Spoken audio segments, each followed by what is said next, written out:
ताज्या घडामोडी पाहिजेत तर मग आजच C24 तास या आपल्या YouTube चॅनलला लाईक करा, शेअर करा, सबस्क्राईब करा आणि बेल आयकॉनवरती क्लिक करायला अजिबात विसरू नका. नाशिकमध्ये एका मल्टीनॅशनल IT कंपनीमध्ये महिला कर्मचाऱ्यांचे लैंगिक शोषण आणि एका तरुणावरती धर्मांतरासाठी दबाव टाकल्याचा गंभीर प्रकार उघडकीस आलाय. संबंधित तरुणानं थेट पोलीस आयुक्तांकडे तक्रार केल्यानंतर हा प्रकार समोर आलाय. या प्रकरणी देवळाली कॅम्प आणि मुंबई नाका पोलीस ठाण्यामध्ये एकूण 8 गुन्हे दाखल आहेत. एका महिलेसह 7 संशयितांवरती गुन्हे नोंदवण्यात आले आहेत. यापैकी 5 जणांना अटक करण्यात आली आहे. न्यायालयानं त्यांना 10 एप्रिलपर्यंत पोलीस कोठडी सुनावली आहे. अटक करण्यात आलेल्यांमध्ये आसिफ अन्सारी, शफी शेख, शाहरुख कुरेशी तसेच रझा मेमन आणि तौसिफ अतार यांचा समावेश आहे. आरोपींनी नोकरीच्या आमिषानं युवतींना जाळ्यामध्ये ओढून त्यांच्या खासगी आयुष्याशी संबंधित लज्जास्पद गोष्टी विचारत शोषण केल्याचा आरोप केलाय. तसेच संबंधित तरुणावरती 4 वर्षांपासून मानसिक दबाव टाकून धर्मांतरासाठी प्रवृत्त करण्याचा प्रयत्न देखील करण्यात आला आहे, अशी माहिती समोर आली आहे. या प्रकरणाची संवेदनशीलता लक्षात घेता पोलिसांनी स्वतंत्र विशेष तपास पथक SIT स्थापन केले आहे. अधिक माहितीसाठी किंवा तक्रारींसाठी 99 23 32 33 11 या क्रमांकावरती संपर्क साधण्याचं आवाहन करण्यात आलं आहे. तक्रारदारांची ओळख ही गोपनीय ठेवली जाईल. मागील 8 दिवसापूर्वी ऑलरेडी हेच आरोपी होते. मुंबई नाका पोलीस स्टेशन इथे एक फिर्याद दाखल करण्यात आलेली होती.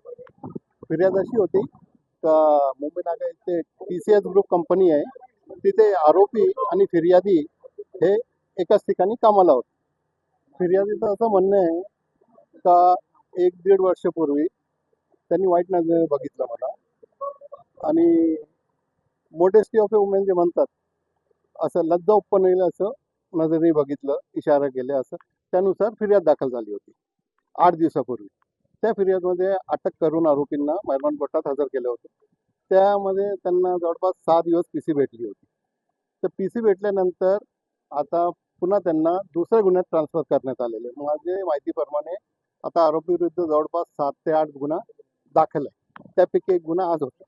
आता मेहरबान कोर्टात पोलिसांनी 7 दिवसाची PC मागितली आहे. अजून ऑर्डर झालेली नाही आहे. बहुतेक 1-2 दिवसाची PC भेटणार आहे. फक्त जे 8 फिर्याद आहे, प्रत्येक फिर्यादमध्ये नियर अबाउट सेमच फिर्याद आहे. वाईट नजरेने बघितलं, तुम्ही साडी नेसून आली तर सांगितलं आज लई भारी दिसते तू, ऑप्शन लँग्वेज यूज केलेली आहे. आपण असं म्हणाले की धार्मिक रंग वगैरे किंवा करताना पण नेमकं काय होतं? नाही, आता पोलिसने जे रिझन ऑफ PC मागितली त्यापैकी एक रिझन असं होतं का धार्मिक तेढ निर्माण होईल अशी शक्यता आहे. धर्मांतराचा प्रयत्न आहे असं FIR हा, पण फिर्यादमध्ये कुठे असं उल्लेख केलेला नाही. नाही, सेक्शनला हो, त्याच्यामध्ये असं कुठेच नाही. नाही, आज जी फिर्याद आहे त्याच्यात पण नाही आहे आणि पूर्वी फिर्याद होती 8 दिवस आधी त्याच्यात पण फक्त 354 जुना जो आहे म्हणजे नवीन 75 3 वर्षापर्यंत शिक्षा आहे. त्या रेपचं किंवा मोबाईलमध्ये क्लिपिंग किंवा काय व्हिडिओ शूटिंग केली असे आरोप नाही. ते सर्व TCS मध्ये होते. त्यांची वेगवेगळी पोस्ट होती, सॉफ्टवेअर इंजिनियर म्हणून आहे असं सर्व असतात. आणि ते ओपन कॅबिन असतं म्हणजे हॉल असतं, एकमेकांच्या समोर असतं, तर ते फ्रेंडली होऊन जातात. त्या हिशोबाने त्यांचं बोलण्याची पद्धत पण थोडी फ्रेंडली होऊन जाते. तर मला वाटतं असं त्यांना गैरसमज झालेला आहे का फिर्यादींनी की आरोपींनी वाईट नजरेने बघितलं. हो, नाही, same near about all offence are similar. तुम्ही सगळे FIR वाचला का? एक मिनिट. नाही, अजून आलेच नाही कोर्टात. करताय आता ॲज पर अवर नॉलेज आम्हाला पण थोडी माहिती काढावी लागते ना, आमच्या विरुद्ध काय चालू आहे काय नाही. त्या हिशोबाने आम्हाला CR नंबर माहीत पडले का जवळपास एका हिंदू मुलाचं म्हणजे महिलांचंच नाहीये तर एका हिंदू मुलाचं देखील धर्मांतर केलंय अशा प्रकारे ऑन रेकॉर्ड आता आमच्या समोर किंवा कोर्टात. हेच आरोपी झाले. पण कोणाचं केलं, काय केलं, कसं केलं तेच तुम्हाला त्यासाठीच PC आता देतील साहेब आणि तपासमध्ये निष्पन्न होईल ना. तुम्ही FIR वाचलाय का मग? नाही, FIR आता काढू ना. FIR काय लेडीज असते ना म्हणून सर्टिफाय कॉपी देते, ऑनलाईन येत नाही FIR. व्हेजिटेरियन असताना नॉनव्हेज खाऊ घातला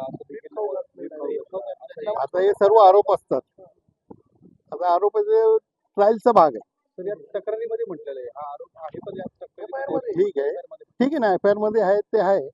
त्यासाठी FIR मध्ये नाही आणि नाही, PCचा ग्राउंड आहे जो आहे ना, PCचा ग्राउंड FIR म्हणतो. नाही, FIR आम्हाला अजून सर्टिफाईड कॉपी भेटलेली नाही. हा, कारण आज कालच अटक केली आणि घेऊन आले. सर्टिफाईड कॉपीसाठी कमी कमी 2-3 दिवस लागतात ना. हा पोलिसांचा संशय आहे, त्यासाठीच पीसी मागितलेली आहे. पीडित महिलांची संख्या वाढण्याची शक्यता असेल ते म्हणतात. आता मी कसं ते पोलिसच सांगू शकतात ना, मला तर काही आयडिया नाही. ओके, ठीक आहे. थँक्यू.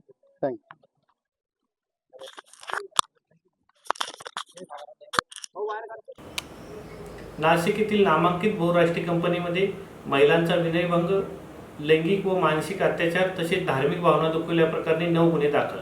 नाशिक शहरातील एका नामांकित बहुराष्ट्रीय कंपनीत कार्यरत असलेल्या महिलांवर कंपनीतील काही पुरुष कर्मचाऱ्यांकडून विनयभंग, मानसिक छळ, लैंगिक अत्याचार तसेच धार्मिक भावना दुखवल्याचे गंभीर प्रकार उघडकीस आला आहे.